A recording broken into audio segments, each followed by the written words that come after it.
بسم اللہ الرحمن الرحیم۔ دوستوں، یہ قصہ ہے سرزمین مصر کا۔ مصر میں ایک آدمی کے 3 بیٹے تھے۔ اس کے پاس مال و دولت کی کوئی کمی نہیں تھی۔ جب وہ بوڑھا ہو گیا تو اسے احساس ہونے لگا کہ اس کا کوئی بیٹا اس کی اچھی طرح دیکھ بھال نہیں کر رہا۔ اس نے سوچا کہ کیوں نہ وہ اپنے مال کو اپنے بچوں میں بانٹ دے تاکہ یہ اس سے کمائے کھائیں اور اس احسان کے بدلے میں اس کی خدمت کریں۔ اس نے اپنی بیوی سے مشورہ لیا تو اس نے بھی بوڑھے شوہر کے خیال کی تائید کی۔ چنانچہ ایک دن اس نے ایک چھوٹی سی میٹنگ رکھی اور اپنے 3 بیٹوں کو بلوایا۔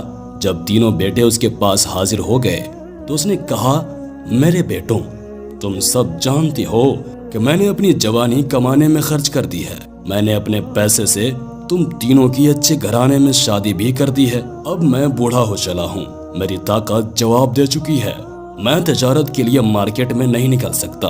میں نے سوچا ہے کہ آخر یہ سب مال جو میرے پاس رکھا ہوا ہے کیوں نہ تمہارے بیچ ان کو بانٹ دو تاکہ تم اس سے فائدہ اٹھاؤ، کماؤ اور کھاؤ۔ چنانچہ میں نے اپنا سارا مال تم 3 بھائیوں میں بانٹنے کا ارادہ کر لیا ہے۔ میری اور تمہاری ماں کی زندگی کا اکثر حصہ گزر چکا ہے، اب تھوڑی سی زندگی باقی رہ گئی ہے۔ تم لوگ اگر تھوڑا بہت ہم پر دھیان دو گے تو ہماری زندگی بھی آرام سے گزر جائے گی۔ بس اب جاؤ، میں نے اپنے پورے مال کو تم 3 میں برابر برابر بانٹ دیا ہے۔ آج کے بعد میرا سارا مال تم 3 کا ہے، کماؤ، کھاؤ اور اللہ کی راہ میں خرچ کرو۔ بس اتنی سی گزارش ہے کہ اب ہم دونوں میاں بیوی تمہاری خدمت کے محتاج ہیں، تم لوگ ہمیں بھول مت جانا۔ 3 بیٹوں نے باپ کو یقین دلایا کہ وہ ماں باپ کی خدمت کریں گے۔ پھر 3 بھائی اپنا اپنا حصہ لے کر بزنس اور دوسرے کاموں میں مشغول ہو گئے۔ کچھ ہی دنوں میں وہ اپنی مشغولیت میں ایسے ڈوبے کہ ماں باپ کی خدمت کرنا بھول گئے۔ ہر بیٹا یہی سمجھتا تھا کہ چلو میں اپنے ماں باپ کی خدمت نہیں کر سکتا یا میرے پاس اتنا ٹائم نہیں ہے تو 2 بھائی اور بھی تو ہیں، وہ دونوں ماں باپ کی خدمت کرتے ہی ہوں گے۔ اس طرح بوڑھے ماں باپ تنہا ہو کر رہ گئے۔ شاد و نادر ہی ایسا ہوتا تھا کہ ان میں سے کوئی بیٹا اپنے ماں باپ کے پاس مہینے 2 مہینے میں 1 یا 2 بار ملاقات کے لیے آ جاتا۔ ایک دن بوڑھے باپ کا ایک دوست ملاقات کے لیے آیا۔ یہ اس کا پرانا جگری دوست تھا۔ خرید و فروخت کے معاملات میں جب بھی کوئی مشکل مسئلہ درپیش ہوتا، یہ بوڑھا اپنے اسی دوست سے مشورہ لیتا۔ باتوں باتوں میں اس نے اپنے جگری دوست کو بیٹوں کے ناروا سلوک سے آگاہ کیا۔ اس نے یہ بھی بتلایا کہ اب وہ اپنی جائیداد میں کسی چیز کا مالک نہیں ہے، بلکہ ساری جائیداد بچوں میں تقسیم ہو چکی ہے اور وہی اس کے مالک ہیں۔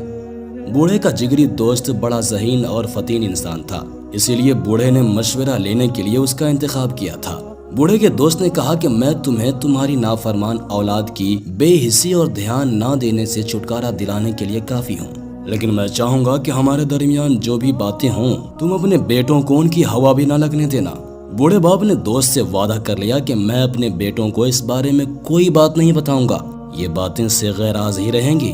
اس نے اپنے دوست سے کہا کہ میں تمہیں اختیار دیتا ہوں کہ ہمارا مسئلہ حل کرنے کے لیے تم جو مناسب طریقہ اختیار کرنا چاہو کر سکتے ہو۔ اس بات چیت کے بعد بوڑھے باپ کا جگری دوست ایک کے بعد ایک اس کے 3 بیٹوں کے پاس گیا اور ان 3 سے یہ باتیں کہیں، تم تو اچھی طرح سے جانتے ہو کہ میں تمہارے والد کا بہت پرانا ساتھی ہوں۔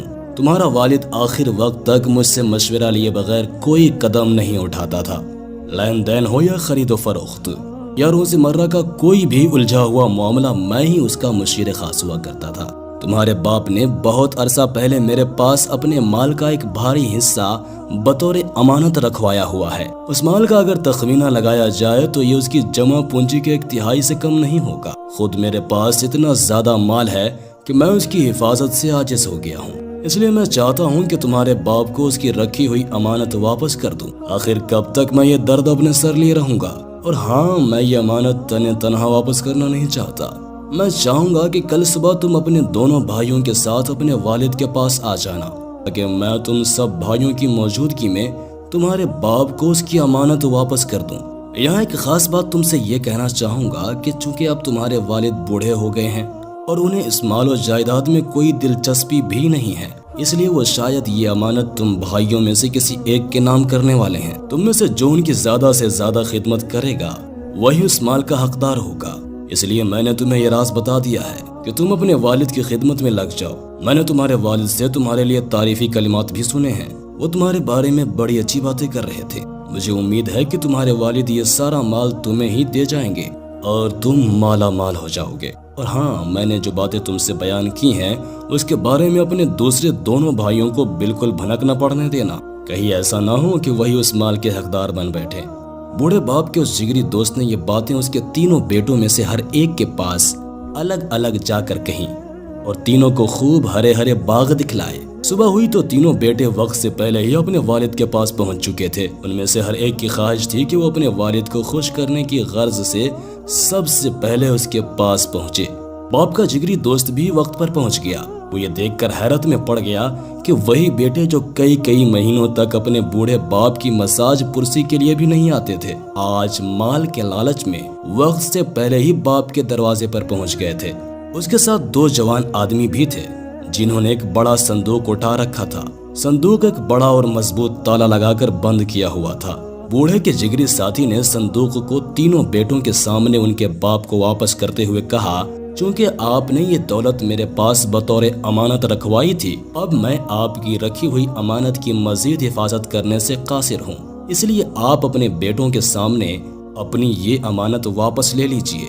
بوڑھے نے اپنے جگری ساتھی کو تنہائی میں لے جا کر پوچھا، بھائی اس صندوق کے اندر تم نے کیا چھپا رکھا ہے؟ اس نے بتلایا کہ یہ محض میری تدبیر ہے جسے میں نے اپنایا ہے، اور ہاں تم اپنے بیٹوں کے سامنے اس بارے میں کچھ مت کہنا۔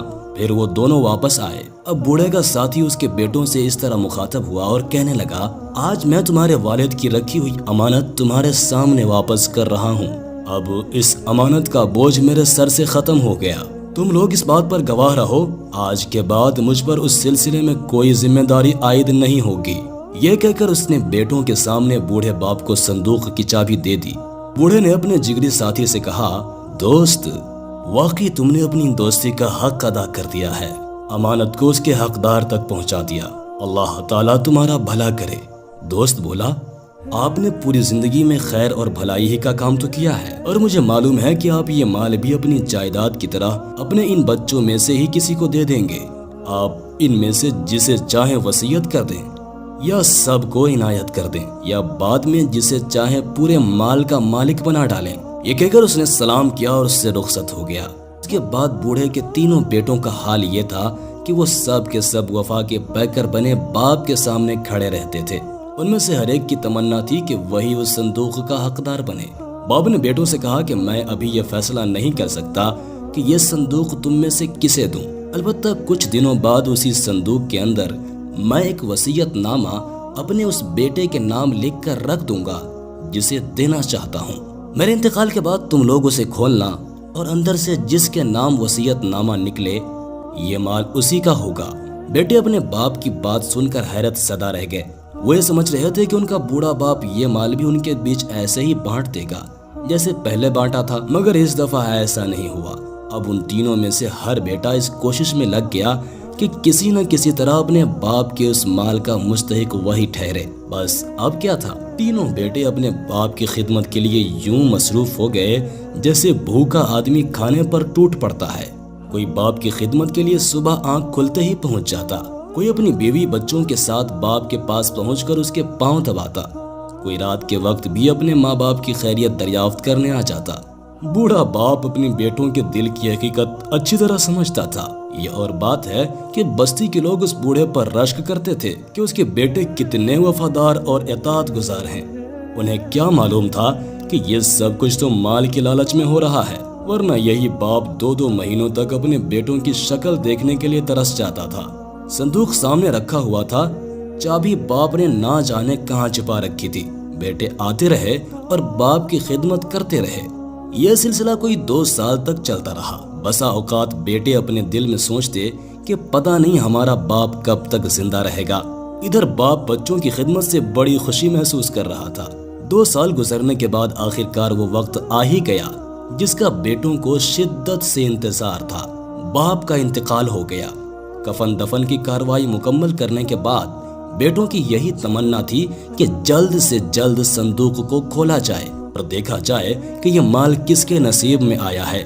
بیٹوں نے سوچا کہ اگر بستی کے لوگوں کو بلا کر اس صندوق کے بارے میں کوئی بات چیت کی جائے گی تو جگ ہنسائی ہوگی۔ چنانچہ انہوں نے اپنے والد کے پرانے جگری دوست ہی کو بلوایا اور اس کے سامنے صندوق کو کھولنے کی تجویز رکھی۔ انہوں نے صندوق کی چابی اپنے والد کے جگری دوست کے حوالے کر دی اور کہا کہ اب آپ ہی تالا کھولیے۔ تینوں کی سانسیں اٹکی ہوئی تھیں۔ ہر بیٹے کو یقین تھا کہ وصیت نامہ اسی کے نام نکلے گا، کیونکہ اس نے اپنے والد کی سب سے زیادہ خدمت کی ہے۔ اب صندوق کھل چکا تھا۔ تینوں بیٹے پھٹی پھٹی آنکھوں سے صندوق کو دیکھ رہے تھے۔ انہیں اپنی آنکھوں پر یقین نہیں آ رہا تھا۔ وہ اپنی آنکھیں زور زور سے مل رہے تھے۔ انہیں اپنے آپ پر شک گزر رہا تھا کہ کہیں ان کی آنکھیں دھوکہ تو نہیں دے رہی، مگر جو حقیقت سامنے تھی اس میں اب تک شک کی کوئی گنجائش نہیں تھی۔ وہ یہ دیکھ کر ہکا بکا رہ گئے کہ اس صندوق میں درہم و دنانیر، سونے چاندی روپی و پیسوں کی بجائے پتھر اور مٹی کے ڈھیلے پڑے ہیں۔ انہیں بہت حیرت ہو رہی تھی۔ صندوق میں کاغذ رکھا ہوا تھا۔ باپ کا جگری دوست نے اسے کھول کر پڑھنا شروع کیا۔ اس میں لکھا ہوا تھا، بسم اللہ الرحمن الرحیم۔ یہ صندوق اور اس کے اندر جو کچھ ہے ان نافرمان اور لالچی بیٹوں کے لیے ہے، جنہوں نے والد کا حق ادا کرنے کے لیے اپنا فرض نہیں نبھایا، بلکہ مال کے لالچ میں اپنے والد کی خدمت کی۔ تینوں بھائیوں کے سر شرم سے جھک گئے۔ ان کے چہروں پر ذلت اور رسوائی کی دھول اڑ رہی تھی۔ وہ ایک دوسرے کی طرف دیکھ رہے تھے اور خود اپنے وجود سے شرمندگی محسوس کر رہے تھے۔ انہیں اندازہ ہو گیا کہ یہ ان کے والد کا کام نہیں، بلکہ ان کے جگری دوست کی چال تھی۔ باپ کے جگری دوست نے کہنا شروع کیا، ہاں، اسی کا نام تدبیر ہے۔ یہ میرا کام تھا، میں نے ہی یہ چال چلی تھی۔ تمہارے بوڑھے باپ نے مجھ سے تمہارے بارے میں شکوہ کیا تھا کہ تم لوگوں نے اس کی جائیداد سے حصہ وصول کرنے کے بعد اسے بھلا دیا اور اس کے حقوق یکسر بھول بیٹھے ہو۔ چنانچہ میں نے یہ تدبیر اختیار کی تاکہ میرے دوست کی خدمت ہو سکے، اور تم مال کے لالچ ہی میں صحیح لیکن کم سے کم اپنے ماں باپ کی خدمت کر سکو۔ اپنے والد کے دوست کی باتیں سن کر تینوں بھائیوں کو بے حد شرمندگی ہوئی۔ انہیں یقین ہو گیا کہ انہوں نے اپنے والد کی خدمت میں بڑی کوتاہی کی۔ اس کے بعد انہیں زندگی بھر یہ احساس کھاتا رہا کہ انہوں نے اپنے باپ کی خدمت کا فرض کیوں بھلا دیا تھا۔ دوستو، ماں باپ اللہ تعالیٰ کی دی ہوئی بہت بڑی نعمت ہیں، ان کی خدمت کرنی چاہیے، ورنہ ان کا دل دکھا کر کے انسان اپنی آخرت اور اپنی دنیا دونوں ہی برباد کر لیتا ہے۔ ماں باپ کی نافرمانی ایک ایسا گناہ ہے جس کی سزا آخرت میں تو ملے گی ہی ملے گی، دنیا میں بھی ضرور ملتی ہے۔ اللہ تعالیٰ ہم سب کو اپنے ماں باپ کی خدمت کرنے کی توفیق عطا فرمائے۔ ویڈیو پسند آئی تو ویڈیو کو لائک کرنے کے ساتھ ساتھ دوستوں کے ساتھ شیئر کرنا ہرگز مت بھولیے گا۔ ہو سکتا ہے کہ آپ کے ایک شیئر سے کسی کی زندگی بدل جائے۔